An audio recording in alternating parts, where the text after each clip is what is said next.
ನೀನಿಲ್ಲಿ ಅದು ಅದು ಅಲ್ಲಿ ಅದೇನಿಲ್ಲ, ಅಪ್ಪ ಎಲ್ಲ ಸ್ನೇಹಿತರ ಮನೆಗೆ ಹೋಗಿ ಬರ್ತೀನಿ ಅಂತ ಹೋದ್ರು. ಅವ್ರು ಇಷ್ಟೊತ್ತಾದ್ರೂ ಏನೋ ಮನೆಗೆ ಬರ್ಲಿಲ್ವಲ್ಲ, ಅದಕ್ಕೆ ಅವ್ರ ದಾರಿ ಕಾಯ್ತಾ ನಾನೇ ಹೋಗ್ತಾ ಇದ್ದೆ. ಅದ್ ಹಾಗೆ ತಾವೇನು ಈ ಕಡೆ ಪಯಣ? ಅಲ್ಲ ಕಣೆ, ನೀನು ಅಲ್ಲ ಕಣೆ,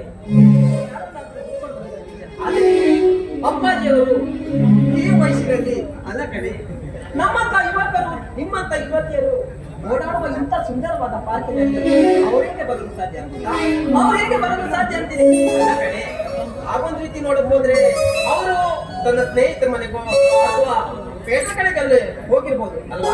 ಹೌದಲ್ಲ, ಅವ್ರು ಎಲ್ಲೇ ಹೋದ್ರು ತಪ್ಪದೆ ಮನೆ ಬಂದೇ ಬಿಡ್ತಾರೆ. ಅಂದ ಹಾಗೆ ಇದೇನು ಈ ಕಡೆ ನಿಮ್ಮ ಪಯಣ? ಎಲ್ಲಿ ಹೋಗ್ತಿದ್ರಿ?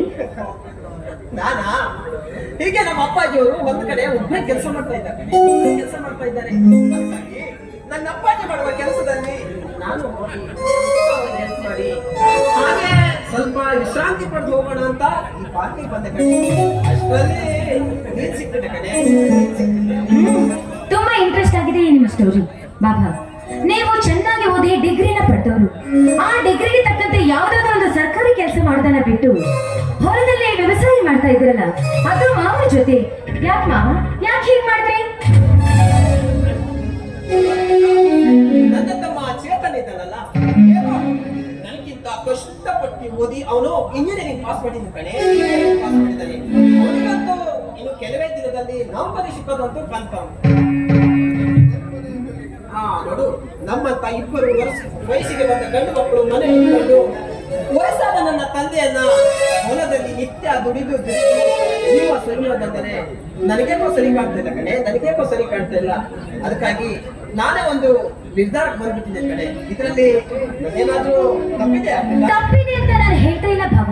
ಯಾಕೆಂದ್ರೆ ಈಗಿನ ಸಮಾಜದಲ್ಲಿ ತಂದೆ ತಾಯಿಗಳು ಕಷ್ಟಪಟ್ಟು ತಮ್ಮ ದುಡಿಮೆಯನ್ನ ಮಾಡಿ ಮಕ್ಕಳು ಚೆನ್ನಾಗಿ ಓದ್ಬೇಕು, ವಿದ್ಯಾವಂತರಾಗಬೇಕು, ದೊಡ್ಡ ಆಫೀಸರ್ ಆಗ್ಬೇಕು ಅಂತ ದೊಡ್ಡ ದೊಡ್ಡ ಕನಸುಗಳನ್ನ ಕಾಣ್ತಾರೆ. ನಿಜ ತಾನೇ? ಹೌದಾ? ನಿಮ್ಮ ನಿಜ ಕಣೆ. ನಿಜ. ಅದರಂತೆ ಕೆಲಸಕ್ಕೆ ಸೇರಿದ ಆ ಮಹರ್ಷಿಯ ತಂದೆ ತಾಯಿಗಳ ಬಗ್ಗೆ ಒಂದು ಸ್ವಲ್ಪನೇ ಯೋಚನೆ ಮಾಡದೆ ಯಾವುದಾದ್ರೂ ಒಂದು ಶ್ರೀಮಂತ ಕನ್ಯೆ ಇದ್ರೆ ಸಾಕು, ಅವಳನ್ನ ಮದುವೆ ಮಾಡ್ಕೊಂಡು ಬಂದು ತಂದೆ ತಾಯಿಗಳಿಗೆ ಒಂದು ಮಾತನ್ನು ತಿಳಿಸದೆ ಸೊಕ್ಕಿನಿಂದ ಮರೆಯುವ ಇಂಥ ಸಮಾಜದಲ್ಲಿ ತಂದೆ ತಾಯಿಗಳಿಗೆ ಕಷ್ಟ ಕೊಡಬಾರ್ದು ಅಂತ ತಾವು ಓದಿರೋ ಡಿಗ್ರಿಯನ್ನ ಬದಿಗಿಟ್ಟು ಮಾವನ ಜೊತೆ ವ್ಯವಸಾಯ ಮಾಡಿ ರೈತನಾಗಲು ಹೊರಟ ನಿಮ್ಮಂತ ರೈತರಿಗೆ ನನ್ನ ಕಡೆಯಿಂದ ಒಂದು ದೊಡ್ಡ ಸಲ್ಯೂಟ್ ಭಾವ. ಅಲ್ಲ ಕಣೆ, ಈ ಸಮಾಜದಲ್ಲಿ ನನ್ನನ್ನ ಹೊಗಳಿ ಸಲ್ಯೂಟ್ ಅಂತ ಹೇಳಿ ನನ್ನನ್ನ ಹೊಗಳಿ ಮೇಲೆ ಅಟ್ಟಕ್ಕೆ ಏರಿಸಿ ಅಟ್ಟದಿಂದ ಕೆಳಗೆ ಧುಮುಕಿ ನಾವೇನಾದ್ರೂ ಕೇಳಿ ಹಾಕಿ ಮೊದಲೇ ಹೇಳ್ಬಿಡಮ್ಮ, ಮೊದಲೇ ಹೇಳ್ಬಿಡು ಅಂದೆ. ಹಾಗೇನಿಲ್ಲ ಭಾವ, ನೀವು ತಂದೆ ತಾಯಿಗಳ ಮೇಲೆ ಇಟ್ಟುಕೊಂಡಿರೋ ಪ್ರೀತಿ, ಅವರ ಮೇಲೆ ಇಟ್ಟುಕೊಂಡಿರೋ ಗೌರವ, ನನ್ನ ಮನಸ್ಸಿನಲ್ಲಿ ಆಡಿದ ಮಾತುಗಳು ಅಷ್ಟೇ. ಇದು 100% ರೈಟ್, ಭೇದ ಭಾವನೆ ಇಲ್ಲ. ಸರಿ, ಹೊತ್ತಾಯ್ತಾ, ನಾನು ಹೋಗಿ ಬರ್ಲಿ ಭಾವ.